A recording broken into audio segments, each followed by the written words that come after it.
நண்பர்களுக்கு வணக்கம். நாம் இன்று அரவானின் வரலாறு பற்றி பார்க்கப் போகிறோம். மகாபாரதத்தில் பல வீரர்களின் கதைகள் பேசப்படுகின்றன. ஆனால் மிக குறுகிய காலம் வாழ்ந்தாலும் தன் உயிரையே தர்மத்திற்காக தியாகம் செய்து என்றும் மக்களின் மனதில் வாழ்ந்து கொண்டிருக்கும் ஒரு வீரன் இருக்கிறான். அவன்தான் அரவான். இந்த கதை வெறும் போர்க்கதை அல்ல. இது தியாகத்தின் கதை, வீரத்தின் கதை, தந்தையை பார்க்க ஏங்கிய மகனின் கதை, கடைசி வரை தர்மத்திற்காக வாழ்ந்த ஒரு மனிதனின் கதை. பாண்டவர்களில் தலை சிறந்த வில்லாளன் அர்ஜுனன். ஒரு காலத்தில் அவர் பல புண்ணிய தலங்களுக்கு யாத்திரை சென்றார். அப்போது அவர் கங்கை நதியில் நீராடி கொண்டிருந்தார். அந்த சமயத்தில் நாகலோக இளவரசியான உலூபி அர்ஜுனனை பார்த்தாள்.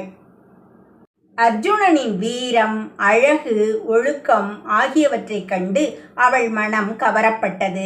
தன் மந்திர சக்தியால் அர்ஜுனனை நாகலோகத்திற்கு அழைத்துச் சென்றாள். அங்கே உலூபியும் அர்ஜுனனும் திருமணம் செய்து கொண்டனர். சில காலத்திற்கு பிறகு அவர்களுக்கு ஒரு ஆண் குழந்தை பிறந்தது.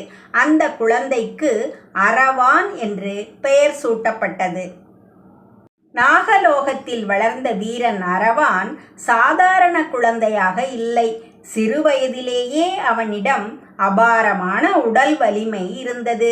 வாள் சண்டை, வில்வித்தை, குதிரை ஏற்றம், போர்க்கலை என அனைத்தையும் கற்றான்.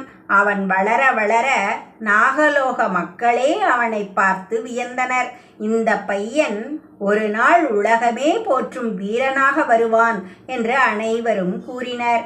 ஆனால் அரவானின் மனதில் ஒரு கேள்வி மட்டும் எப்போதும் இருந்தது. என் தந்தை யார் என்பதே அது. அவன் பல முறை தாயிடம் கேட்டான். உலூபி அவனிடம், உன் தந்தை உலக புகழ்பெற்ற வீரன் அர்ஜுனன். அவர் தர்மத்திற்காக வாழ்பவர் என்று கூறினாள். அந்த நாளிலிருந்து அரவானின் மனதில் தந்தையை சந்திக்க வேண்டும் என்ற ஆசை அதிகரித்தது. ஆண்டுகள் கடந்தன. அரவான் இளைஞனானான்.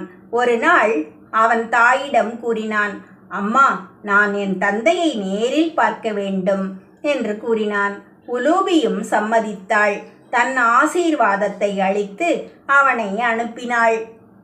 பல நாட்கள் பயணம் செய்த பிறகு அரவான் பாண்டவர்களை சந்தித்தான். அப்போது அர்ஜுனன் அவனை பார்த்தார். முதலில் அவன் யார் என்று புரியவில்லை. பிறகு உலூபியின் மகன் என்று தெரிந்ததும் அர்ஜுனனின் கண்களில் ஆனந்த கண்ணீர் வந்தது. பல ஆண்டுகளாக பார்க்காத மகனை தழுவிக்கொண்டார். அரவானும் மகிழ்ச்சியில் நெகிழ்ந்தான். தந்தையையும் மகனையும் பார்த்த அனைவரும் மனம் மகிழ்ந்தனர். அந்த நேரத்தில் உலகையே அதிர வைத்த ஒரு நிகழ்வு நடக்கப் போகிறது. அதுதான் குருஷேத்திர போர். பாண்டவர்களுக்கும் கௌரவர்களுக்கும் இடையே மிகப்பெரிய போர் உருவாகி கொண்டிருந்தது. தர்மம் வெல்ல வேண்டுமா, அதர்மம் வெல்ல வேண்டுமா என்பதை முடிவு செய்யும் போர் அது. அரவானும் அந்த போரில் பங்கேற்க முடிவு செய்தான். நான் என் தந்தையின் பக்கம் நின்று போராடுவேன் என்று உறுதியெடுத்தான். அர்ஜுனனும் மகனின் வீரத்தை பார்த்து பெருமைப்பட்டார். ஆனால் விதி வேறு ஒன்றை எழுதி கொண்டிருந்தது. போர் தொடங்குவதற்கு முன்பு ஜோதிடர்களும் ஞானிகளும் கூறினர், தர்மம் வெல்ல வேண்டும் என்றால் ஒரு மகாவீரனை களப்பழி கொடுக்க வேண்டும் என்றனர். அந்த வீரன் பல சிறப்புகளை கொண்டிருக்க வேண்டும். வீரம், தியாகம், அச்சமின்மை, அரச குல பிறப்பு ஆகிய அனைத்தும் அவனிடம் இருக்க வேண்டும். அத்தகைய மனிதன் யார் என்று தேடினர். அப்போது அனைவரின் பார்வையும் அரவானை நோக்கி திரும்பியது. அவன் மட்டுமே அந்த தகுதிகளை கொண்டிருந்தான். இந்த செய்தியை கேட்ட அனைவரும் அதிர்ந்தனர்.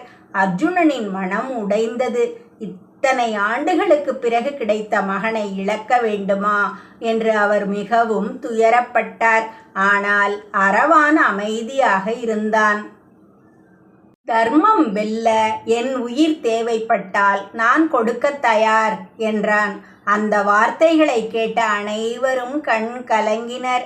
தன் உயிரை விட தர்மத்தை உயர்வாக நினைத்தான் அரவான். அந்த தியாகமே அவனை வரலாற்றில் அழியாத பெயராக மாற்றியது. களப்பலி கொடுக்க வேண்டிய வீரன் அரவான் என்று முடிவு செய்யப்பட்டதும் பாண்டவர் படையில் சோக அலை பரவியது. அர்ஜுனனின் மனம் உடைந்து போனது. பல ஆண்டுகளுக்கு பிறகு கிடைத்த மகனை இவ்வளவு சீக்கிரம் இழக்க வேண்டுமா என்று அவர் மிகவும் வேதனைப்பட்டார். ஆனால் அரவான் முகத்தில் எந்த கலக்கமும் இல்லை. அவன் அமைதியாக அனைவரையும் பார்த்தான். பிறகு மெதுவாக பேச ஆரம்பித்தான். தர்மம் வெல்ல வேண்டுமென்றால் என் உயிர் போகட்டும். இந்த உடம்பு ஒரு நாள் அழியத்தான் போகிறது. ஆனால் தர்மத்திற்காக உயிர் கொடுத்தால் என் பெயர் என்றும் வாழும் என்றான். அந்த வார்த்தைகளை கேட்ட அனைவரும் மௌனமானார்கள். அரவான் தனது பலிக்கு முன் 3 நிபந்தனைகள் வைத்தான். முதல் நிபந்தனை, நான் ஒரு வீரன், போரின் மகத்துவத்தை காண வேண்டும். என் பலிக்கு பிறகும் குருஷேத்திர போரை பார்க்கும் வாய்ப்பு வேண்டும். இரண்டாவது நிபந்தனை, நான் திருமணம் செய்து கொள்ள வேண்டும். திருமணம் ஆகாமல் இறக்க விரும்பவில்லை. மூன்றாவது நிபந்தனை, என் மரணம் உலக மக்களுக்கு ஒரு தியாகத்தின் அடையாளமாக இருக்க வேண்டும். இந்த 3 நிபந்தனைகளையும் அனைவரும் ஏற்றுக்கொண்டனர். அரவான் மறுநாள் பலியாக போகிறான் என்பது எல்லோருக்கும் தெரியும். அப்படி இருக்க எந்த பெண்ணும் அவனை திருமணம் செய்ய முன்வரவில்லை. திருமணம் செய்த உடனேயே கணவனை இழக்கும் விதவை வாழ்க்கையை யாரும் விரும்பவில்லை. நாட்கள் இல்லை, மணி நேரங்களே இருந்தன. அப்போது அனைவரும் கவலையில் மூழ்கினர். அரவானின் விருப்பம் நிறைவேறாமல் போகுமோ என்று எண்ணினர்.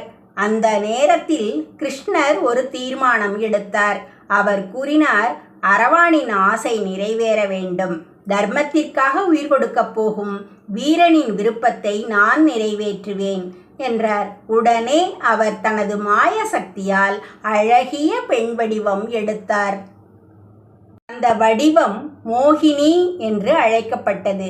மோகினி உலகில் எவரும் காணாத அளவுக்கு அழகாக இருந்தாள். அவளை பார்த்த அனைவரும் வியப்பில் ஆழ்ந்தனர். மோகினி வடிவில் இருந்த கிருஷ்ணர் அரவானை திருமணம் செய்ய சம்மதித்தார். அந்த இரவு மிக சிறப்பாக திருமணம் நடைபெற்றது. மங்கள இசைகள் முழங்கின, தேவர்கள் மலர் தூவினர் என்று புராணங்கள் கூறுகின்றன. அரவானின் முகத்தில் மகிழ்ச்சி மலர்ந்தது. தன் வாழ்க்கையின் கடைசி இரவில் அவன் மன நிறைவை அடைந்தான். மோகினியும் அவனுடன் அன்பாக பேசினாள். அரவான் தனது வாழ்க்கை, கனவுகள், தந்தை மீது கொண்ட பாசம், தர்மத்தின் மீது கொண்ட நம்பிக்கை ஆகியவற்றை பகிர்ந்தான். அந்த இரவு வரலாற்றில் மறக்க முடியாத இரவாக மாறியது. அடுத்த நாள் விடியற்காலை வந்தது. பலிக்கான நேரம் நெருங்கியது. அரவான் குளித்து இறைவனை வணங்கி அனைவரிடமும் விடை பெற்றான். அர்ஜுனனின் கண்களில் கண்ணீர் வழிந்தது. பாண்டவர்கள் அனைவரும் துயரத்தில் நின்றனர். ஆனால் அரவான் சிரித்து கொண்டே இருந்தான். என் மரணம் தர்மத்திற்கு வெற்றியை கொடுக்கட்டும் என்று கூறினான். அரவான் தன்னைத்தானே பலிக்கு தயாராக்கி கொண்டான். பெரும் வீரர்கள் கூட அஞ்சும் தருணத்தில் அவன் அசையாமல் நின்றான். பின்னர் தெய்வ வழிபாடுகளுடன் களப்பலி நடைபெற்றது. அரவான் தனது உயிரை தர்மத்திற்காக அர்ப்பணித்தான். அந்த கணத்தில் வானுலகமே அமைதியாகி போனது என்று புராணங்கள் கூறுகின்றன. அரவான் உயிர் இழந்ததும் மோகினி கதறி அழுதாள். அந்த மோகினியே கிருஷ்ணர் என்பதை யாரும் மறந்துவிடவில்லை. ஒரு மனைவி தனது கணவனை இழந்த துயரத்தோடு அவர் புலம்பினார்.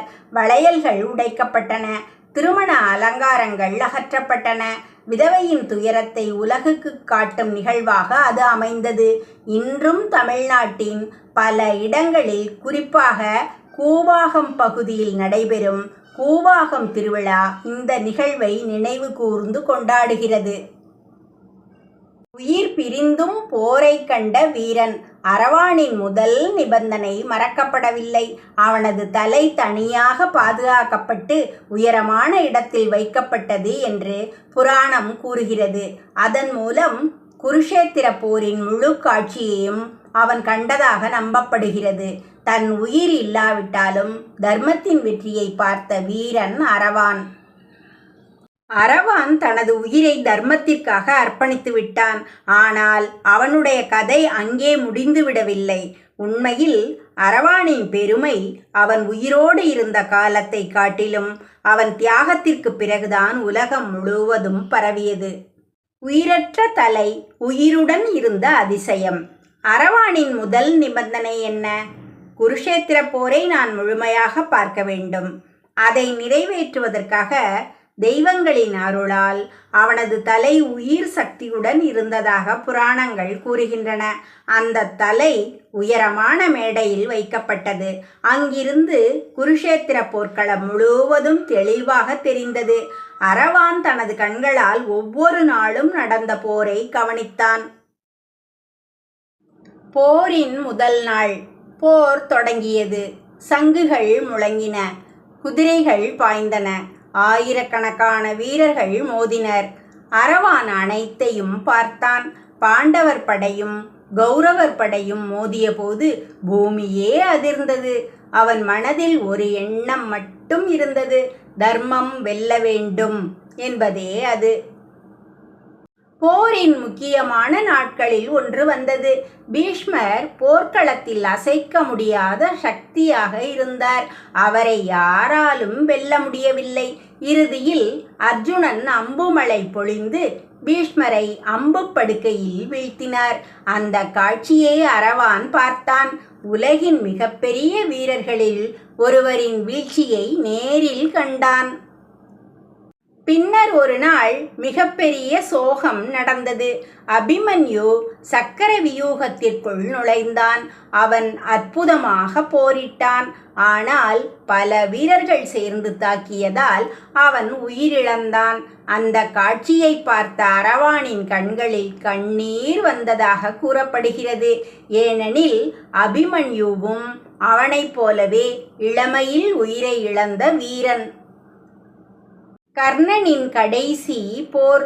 போரின் இறுதி நாட்கள் வந்தன. கர்ணன் மற்றும் அர்ஜுனன் நேருக்கு நேர் மோதினர். உலகம் காத்திருந்த மோதல் அது. கர்ணனின் தேர்ச்சக்கரம் நிலத்தில் சிக்கிக்கொண்டது. அந்த நேரத்தில் நடந்த போரில் கர்ணன் உயிரிழந்தார். அந்த நிகழ்வையும் அரவான் கண்டான். வீரத்தின் உச்சமும் விதியின் வலிமையும் என்ன என்பதை அவன் புரிந்து கொண்டான். இறுதியில் துரியோதனன் மட்டும் எஞ்சினான். பீமன் அவனுடன் மோதினான். நீண்ட போராட்டத்திற்கு பிறகு துரியோதனன் தோற்கடிக்கப்பட்டான். அதர்மத்தின் ஆட்சி முடிவுக்கு வந்தது. தர்மத்தின் வெற்றி உறுதியானது. அந்த நேரத்தில் அரவானின் முகத்தில் மகிழ்ச்சி தோன்றியதாக புராணங்கள் கூறுகின்றன. அரவானின் தியாகம் வீணாகவில்லை. போர் முடிந்தது. பாண்டவர்கள் வென்றனர். தர்மம் வென்றது. அப்போது அனைவரும் ஒரே கருத்தை கூறினர்: இந்த வெற்றியில் அரவானின் தியாகத்திற்கும் முக்கிய பங்கு உண்டு என்று. தன் உயிரையே அர்ப்பணித்த வீரனை அனைவரும் நினைவு கூர்ந்தனர். கிருஷ்ணர் அரவானின் தியாகத்தை பற்றி கூறியதாக ஒரு புராண கருத்து உள்ளது.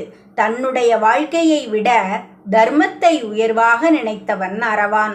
இந்த பாராட்டு அரவானின் பெருமையை மேலும் உயர்த்தியது. தெய்வமாக உயர்ந்த அரவான். போர் முடிந்த பிறகு அரவான் சாதாரண வீரனாக மட்டும் நினைவு கூறப்படவில்லை. மக்கள் அவனை தியாகத்தின் சின்னமாக கருதத் தொடங்கினர். பல இடங்களில் அவனுக்கு கோயில்கள் கட்டப்பட்டன. தமிழ்நாட்டில் குறிப்பாக கூத்தாண்டவர் என்ற பெயரில் அரவான் வழிபடப்படுகிறார். கூத்தாண்டவர் கோவில் மிகவும் பிரசித்தி பெற்றது. அங்கு ஆண்டுதோறும் ஆயிரக்கணக்கான பக்தர்கள் வந்து வழிபடுகின்றனர். அரவான் ஏன் மக்களின் மனதில் வாழ்கிறான்? அரவான் ஒரு ராஜாவாக வாழவில்லை.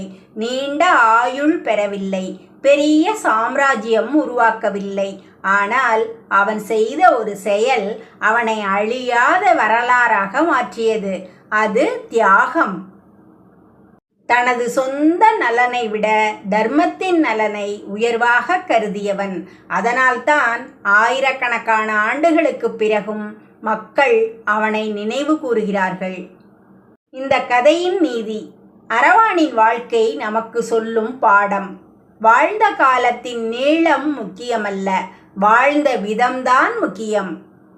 தன்னலமற்ற தியாகம், கடமை உணர்வு, தர்மத்தின் மீது நம்பிக்கை, இந்த மூன்றும் ஒருவரை என்றும் அழியாதவராக மாற்றும். அதற்கு சிறந்த உதாரணம் அரவான்.